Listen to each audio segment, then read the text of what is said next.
Buddy, it's hot out of here. It's 102 degrees, and I'm on the concrete under a tree here. I just got my vehicle out of the shop. I put it into a car repair shop for about 4 days to have things checked out. And the reason is because I'm about to embark on a road trip. It's an East Coast to West Coast and back road trip very shortly. So I wanted to make sure that this was roadworthy. And I'm very glad that I had the mechanic check it out, because he found a few minor problems, but they could have turned into major problems while on the road. And what he found was firstly a valve covered grommet that was as hard as a rock. And you can see there that it's really messed up, and it was causing some leaking. And I noticed some minor leaking under the vehicle, but it wasn't anything major. But that could have been something major, so I'm glad he found that and corrected it.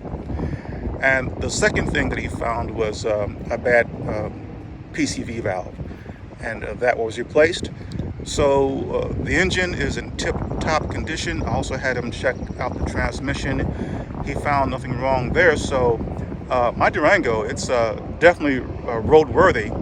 Now I'm going to be really living in this for the most part as much as I possibly can. Now that is not to say that I won't be staying in any hotels and Airbnbs along the way, because I'm pretty sure I'll be doing that. But let me show you the back here, where I'll be camping out or sleeping.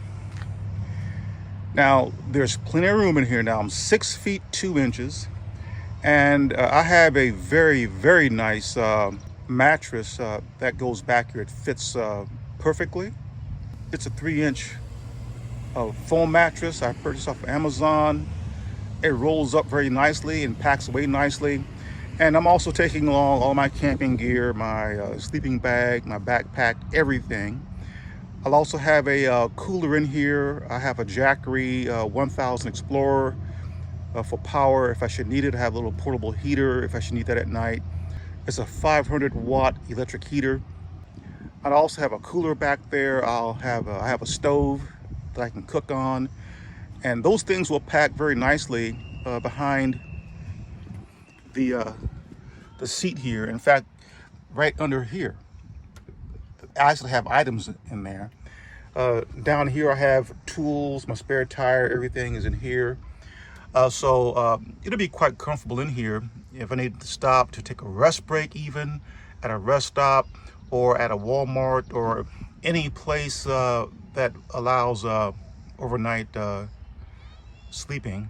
And I have an app that helps me to pinpoint those areas, those safe areas.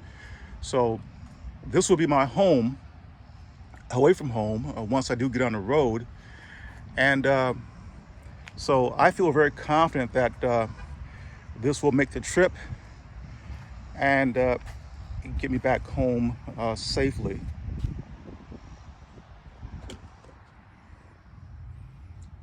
It's a cave back there. Trust me, I know. It's a cave.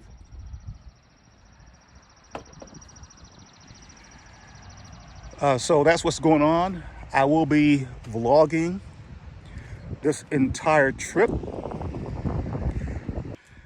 And I want to give a shout out to two wonderful ladies who have a great YouTube channel that really inspired me to get out here and do a road trip. Karen and Shannon. I'll leave a link to their YouTube channel in the description of this video. And hey, I'm just about ready. I have one more thing to take care of. That won't take long. And I'll be out there on the road trip. And seeing a large part of the country. I don't know how long it's going to take me to do this trip, but that's irrelevant. It's just something that I want to do. Okay, I'll talk to you guys in the next video. Please take care, and in this heat, please be cool.